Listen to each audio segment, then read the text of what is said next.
Thank you very much, Mr. President. Ladies and gentlemen, good evening. Assalamu alaikum. Lovely to see you all here tonight. We are having a very entertaining night, are we not, with some very interesting things being said from the other side of the house tonight.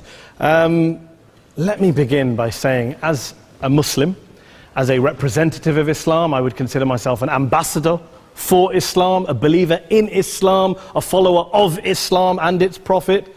So, in that capacity, let me begin by apologizing to Anne-Marie for the Bali bombings. I apologize for the role of my religion and me and my people, for the killing of Theo van Gogh, for 7/7.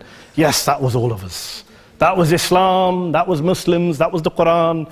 I mean, astonishing claims to make in the very first speech tonight, on a day like today, where the Conservative Prime Minister of the United Kingdom is having to come out and point out that these kind of views are anathema. And I believe you're trying to stand for the Labour Party to become an MP in Brighton. If you do, and you make these comments, I'm guessing you'll have the whip withdrawn from you, but then again, UKIP's on the rise, they'll take you, the BNP, they might have something to say about your views. This is what Mehdi Hasan always does. By the way, just on a factual point, since we heard a lot about the second speaker, about how backward we Muslims all are, on a factual point, you said that Islam was born in Saudi Arabia. Islam was born in 610 AD. Saudi Arabia was born in 1932 AD. So you were only 1,322 years off. Not bad? Not bad start there. Talking of maths, by the way, a man named Al-Khawarizmi was one of the greatest mathematicians of all time, a Muslim, worked in the golden age of Islam. He's the guy who came up with not just algebra, but algorithms. Without algorithms, you wouldn't have laptops. Without laptops, Daniel Johnson tonight wouldn't have been able to print out his speech in which he came to berate us Muslims for holding back the advance and intellectual achievements of the West, which all happened without any contribution from anyone else other than the Judeo-Christian people of Europe. In fact, Daniel David Levering, the author of the Pulitzer Prize-winning historian and author of The Golden Crucible, points out that there would be no Renaissance, there would be no Reformation in Europe without the role played by Ibn Sina and Ibn Rushd and some of the great Muslim theologians, philosophers, scientists in bringing Greek texts to Europe. As for this being our university, I will leave that to the imagination as to who is our and who is there. I studied here too. An astonishing set of speeches so far making this case tonight. A mixture of just cherry-picked quotes, facts and figures, self-serving, selective, a farrago of distortions, misrepresentations, misinterpretations, misquotations.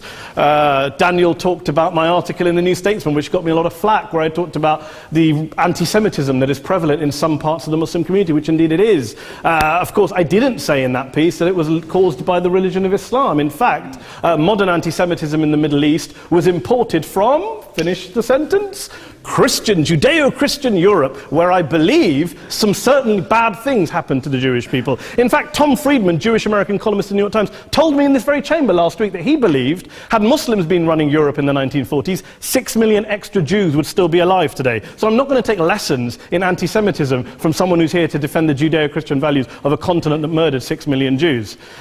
Moving swiftly on. Yes. Absolutely. Well, I'm about to make that point. No, I'm about to make that point. You're right. I agree with you.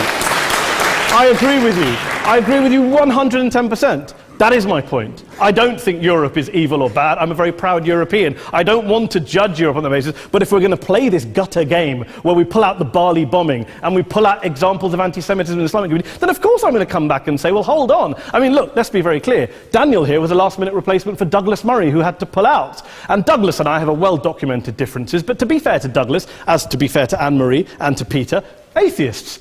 Atheists see all religions as evil, violent, threatening. What the problem I have with Daniel's speech is that Daniel comes here to write this robust defense of Christianity, forgetting that his fellow Christians, people who said they were acting in the name of Jesus, gave us the Crusades, the Spanish Inquisition, the anti-Jewish pogroms, European colonialism in Africa and Asia, the Lord's Resistance Army in Uganda, not to mention countless arson and bomb attacks on abortion clinics in the United States of America to this very day. I would like a little bit of humility from Daniel first before he begins lecturing other communities and other faiths on violence, terror and intolerance. But, no thank you. Some water. But I would say this, to address the gentleman's very valid point here, I'm not going to play that game. I don't actually believe that Christianity is a religion of violence and hate because of what the LRA does in Uganda or what Crusaders did to Jews and Muslims in Jerusalem when they took back the city in the 12th or 13th or whatever century it was.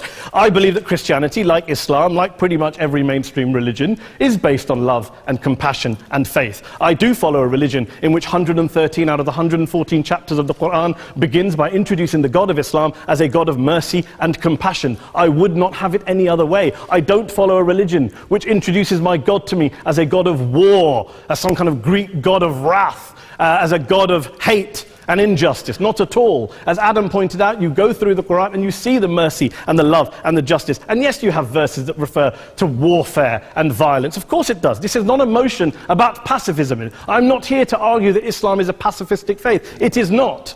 Islam allows military action, violence in certain limited contexts. And yes, a minority of Muslims do take it out of that context. But is it religious?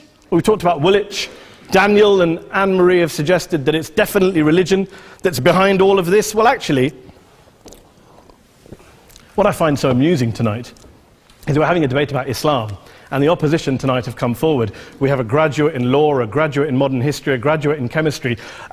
And, you know, I admire all of their intellects and their abilities, but we don't have anyone who's actually an expert on Islam, a scholar of Islam, a historian of Islam, a speaker of Arabic, even a terrorism expert or a security expert or a pollster, let alone to talk about what Muslims believe or think. Instead, we have people coming here, putting forward these views, putting forward these sweeping opinions. Listen to Professor Robert Pape of the University of Chicago, one of America's leading terrorism experts, who, unlike our esteemed opposition tonight, studied every single case of suicide terrorism between 1980 and 2005, 315 cases in total. And he concluded, and I quote, "There is little connection between suicide terrorism and Islamic fundamentalism or any of the world's religions. Rather, what nearly all suicide terrorist attacks have in common is a specific secular and strategic goal to compel modern democracies to withdraw military forces from territory that the terrorists consider to be their homeland."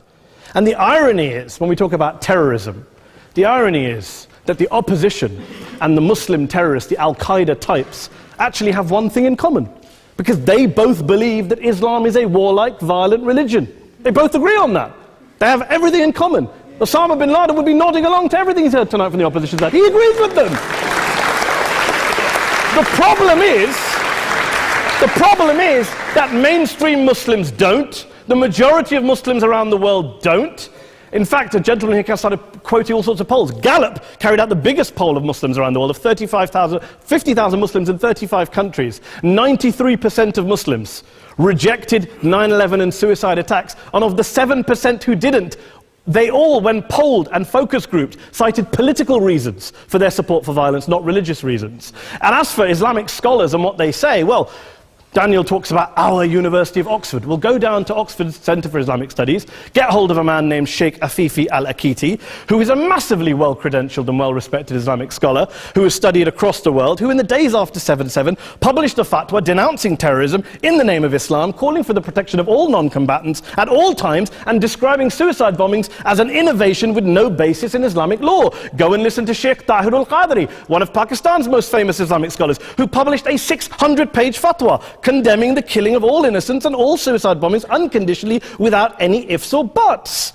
There's nothing new here. This is mainstream Islam, mainstream scholarship, which has said this for years. You don't go out and kill people willy-nilly in the high street or anywhere else, on a bus or a mall, based on verses of the Quran that you cherry-pick without any context, any understanding, any interpretation, or any commentary. Point of information.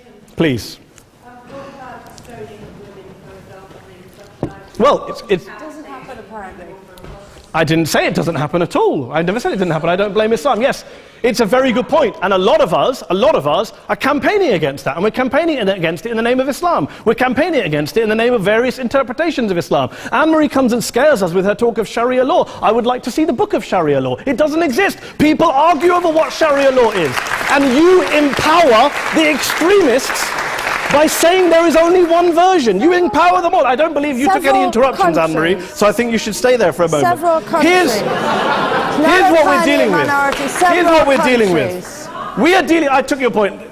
Here we are dealing with a 1400-year-old global religion followed by 1.6 billion people in every corner of the world, a quarter of humanity, of all backgrounds, cultures, ethnicities. And yet the opposition tonight wants to generalize, stereotype, smear in order to desperately win this debate.